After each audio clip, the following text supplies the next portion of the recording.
бізге қонақ келіп қалыпты. Мынау қазған жерлерімді тексеріп, мына жақты воротамды бір жақ көше жақ бетін толықтай міне жауып шықтық. Енді мына жерге біз Құдай берсе дарбаза орнатамыз. Дарбазаны білмейтін адамдар болса, ворота деп қояды. Сөйтіп өзімше ямамды келіп қарасам, ішінде не жатыр дейсіз ғой? Қонақ келіп апты бізге. Дәп кәдімгідей. Енді бұны қалай шығарамыз? Сол проблема болып тұр. Сөздің шыны керек, мен бұл қазған жерімді вообще қарамаппын. Бір Құдай біледі қанша күн жатқанын. Енді түсіп кеткен түн ішінде деп ойлап отырмын. Мынадан шыға алмайды бұл деген. Әйтеуір ең бастысы тірі екен міне. Бүгін түнде түсті ма? Жоғалды. Біраз күн бұрын түсіп жатты ма? Мен оны білмеймін. Бірақ енді сонда да әйтеуір тірі екен. Қазір шығарамыз. Мынаны ішіне көміліп қапты, соған қарағанда ойлап отыр мынаны.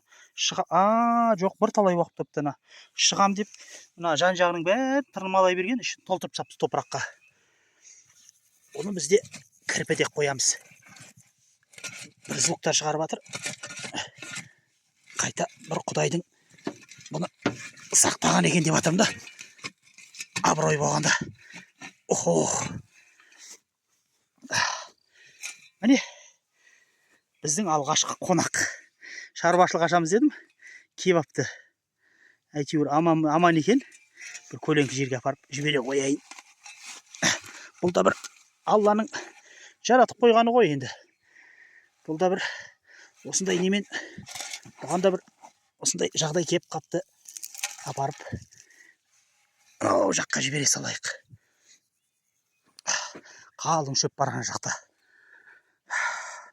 Көз шаруашылық контейнер әкеп қойды, топырақтарын түсіріп жатыр. Бұларды бір шаруашылық ашпақшы.